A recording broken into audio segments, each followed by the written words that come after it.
guys, welcome back. Today we're doing a classic Guyanese dish, chicken curry and dal puri. This is something everyone in my family loves and I want to share this recipe with you.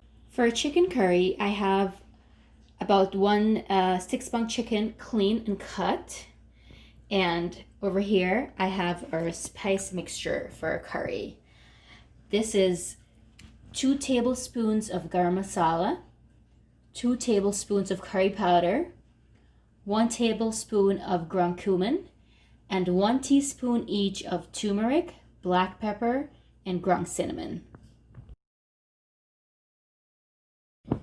In this grinder, I have some garlic, about 15 cloves of garlic, 2 peppers, and some celery that I'm going to grind to add to our curry mixture.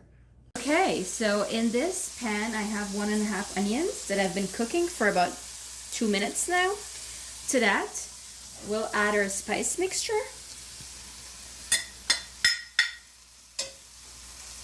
And then our garlic, pepper, and celery mixture. Add with a tiny bit of water so our spices doesn't burn.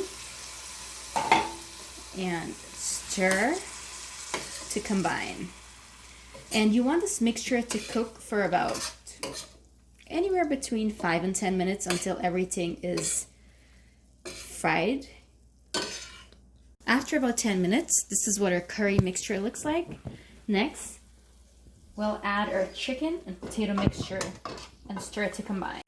This is what our curry looks like after we add our chicken and potato in. Cover and let it cook. Our curry's been cooking for about 20 minutes now, and it looks and smells delicious. One thing to note is I added some salt in the beginning once I added the chicken and potato in. I forgot to mention that earlier. This is our final product, our chicken curry and dal puri.